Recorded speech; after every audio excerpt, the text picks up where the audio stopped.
Hello అందరికీ, ఎలా ఉన్నారు? Welcome to my channel NRI ఇంటి రుచులు.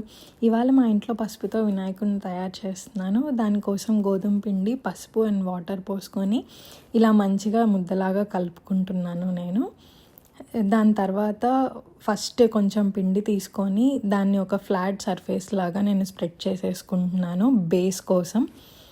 సో ఇక్కడ నేను బేస్ సెట్ చేసేసుకుంటున్నాను.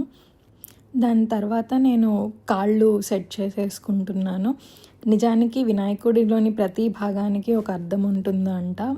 కాళ్ళు ఎప్పుడు నేలపై స్థిరంగా ఉండటం మనకు నేర్పిస్తాయంట. ఒక కాలు ఎప్పుడూ పైకి ఉంటుంది. నేను అందుకే ఒక కాలు చిన్నగా, ఒక కాలు ముందుకు వచ్చేలా తీసుకుంటున్నాను. దానికి కూడా ఒక అర్థం ఉంది. భక్తుల కోసం ఎప్పుడు ముందుకు రావడానికి సిద్ధంగా వినాయకుడు ఉంటారు అనే సూచనకి ఒక కాలు ఎప్పుడూ ముందుకు ఉంటుందంట. సో నేను అందుకే అలాగే పెట్టేసుకుంటున్నాను. ఇక్కడ కూడా నేను నీట్గా రెండు కాళ్ళు సెట్ చేసేసుకుంటున్నాను. అండ్ ఇప్పుడు కాళ్ళ మధ్యలో గ్యాప్ కూడా ఫిల్ చేసేసుకుందాము. ఒక చిన్న పసుపు తీసుకొని కాళ్ళ మధ్యలో పెట్టుకుంటున్నాను. నేను టూత్పిక్ హెల్ప్ తీసుకుంటున్నాను ఇక్కడ, సో దట్ అది గోధుమ పిండి బెండ్ అవ్వకుండా ఉంటుంది. అండ్ వినాయకుడు కూడా నించుంటారు నీట్గా అని పెట్టేసుకుంటున్నాను. తర్వాత నేను పొట్ట భాగం పెట్టేసుకుంటున్నాను. పొట్టకు కూడా ఒక అర్థం ఉంది. పొట్ట పెద్దగా ఉండడానికి గల ప్రాముఖ్యత ఏమిటంటే, జగత్తు అంతా ఉన్న కష్టాలు, తప్పులు భరించే శక్తి ఉండడం కోసం ఆయన పొట్ట అంత పెద్దగా ఉంటుందంట. సో నేను ఇక్కడ పొట్ట అండ్ మెడ భాగం కూడా స్ప్రెడ్ చేసేసుకుంటున్నాను నీట్గా. ఇలా నీట్గా సెట్ చేసేసుకొని కొంచెం కొంచెం వాటర్తో తడుపుకుంటూ పొట్టతోటి నేను మెడ స్ప్రెడ్ చేసేస్తున్నాను. నీట్గా కలుపుతున్నాను నేను ఇక్కడ.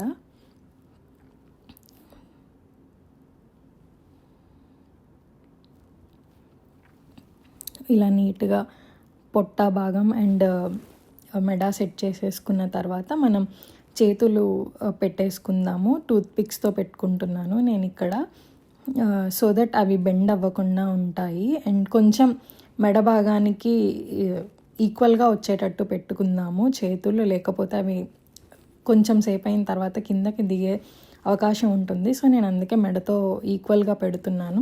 చేతుల కథ ఏంటి అంటే, సహాయం చేయడానికి, దయ చూపించడానికి, భక్తులను ఆశీర్వదించడానికి చేతులు ఎప్పుడూ రెడీగా ఉంటాయి అని చెప్పడానికే సూచన వినాయకుడి చేతులు. సో నేను ఇక్కడ వినాయకుడికి నేను అదే పసుపుతో హారంలాగా వేస్తున్నాను. దీనికి కావాలంటే తర్వాత మనం పెయింట్ వేసుకోవచ్చు, బట్ నాకు పసుపుతోనే ఇష్టం.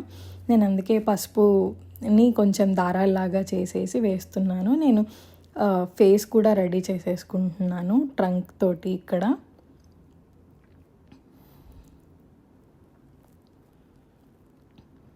సో ప్రతి భాగానికి అర్థం ఉన్నట్టే వినాయకుడి కళ్ళకు కూడా ఒక మంచి అర్థమే ఉంది. నిజమైన మార్గంలో నడవాలి, జాగ్రత్తగా ప్రతి దాన్ని విచక్షణతో చూసి జాగ్రత్తగా నడవాలి అనేది మనకి వినాయకుడి కళ్ళు ఎప్పుడూ సూచిస్తూ ఉంటాయి. నేను చెవులు కూడా సెట్ చేసేసుకుంటున్నాను ఇక్కడ. వినాయకుడి చెవులు ఎప్పుడూ పెద్దగా ఉంటాయి. ఎందుకు అంటే, అందరి మాట వినాలని, మనం చెప్పే ప్రతి మాట ఆయనకి చేరుతుందంట. అందుకే ఆయన చెవులు అంత పెద్దగా ఉంటాయంట. మన కష్టాలనైనా సుఖాలనైనా ఎప్పుడు ఆయనతోనే చెప్పుకుంటాం కదా, అందుకే ఆయన చెవులు అంత పెద్దగా ఉంటాయని చెప్తూ ఉంటారు మన పెద్దవాళ్ళు. నిజానికి పార్వతీదేవి మొట్టమొదటి వినాయకుడిని పసుపుతోనే చేశారట. అందుకే పసుపు వినాయకుడికి అంత ప్రాముఖ్యత ఉంది. మనం ఎంత పెద్ద వినాయకుడిని పెట్టుకున్నా ఇలాంటి పసుపు వినాయకుడు మన ఇంట్లో పెట్టుకుంటే చాలా ప్రశాంతంగా ఉంటుంది. నేను అలాగే ఇక్కడ వినాయకుడికి కిరీటం కూడా పెట్టేసుకుంటున్నాను. అదే పసుపుతోటి థ్రెడ్స్ లాగా చేసుకొని నేను సెట్ చేసుకుంటున్నాను. నేను ఎలాంటి కలర్స్ ఏమీ వాడట్లేదు ఇక్కడ, ఓన్లీ పసుపు అండ్ గోధుమ పిండితోనే ఈ వినాయకుడిని మొత్తం నేను తయారు చేసుకుంటున్నాను. చూసారు కదా, ఇలా కిరీటం పెట్టేసుకుంటున్నాను నేను.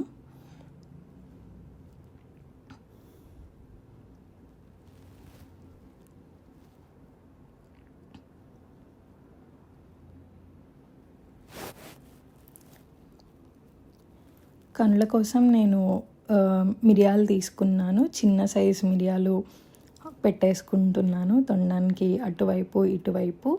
నీట్గా చూడండి. ఆల్మోస్ట్ మనం చిన్ని పసుపు వినాయకుడు రెడీ అయిపోయాడు. ఇక్కడ నేను నామాలు పెట్టేసుకుంటున్నాను. నామాల కోసం విభూది కొంచెం థిక్ పేస్ట్లా కలుపుకొని పెడుతున్నాను. అండ్ అదేవిధంగా కొంచెం కుంకుమ కూడా వాటర్లో కలిపి ఒక డ్రాప్ లాగా చేసి నేను ఇక్కడ టూత్పిక్ హెల్ప్తోనే కుంకుమ కూడా పెట్టేశాను. అండ్ ఒక చేతికి స్వస్తిక్ వేశాను. సో వినాయకుడికి ఎంతో ఇష్టమైన తన వాహనం ఎలుక అండ్ ఉండ్రాలు కూడా నేను ఇక్కడ యాడ్ చేసేస్తున్నాను. అంతే, మన ఇంటి పసుపు వినాయకుడు రెడీ అయిపోయారు. మా వీడియో ఇప్పుడు దాకా చూసినందుకు చాలా థ్యాంక్ యూ. ఇలాగే సపోర్ట్ చేస్తూ ఉండండి.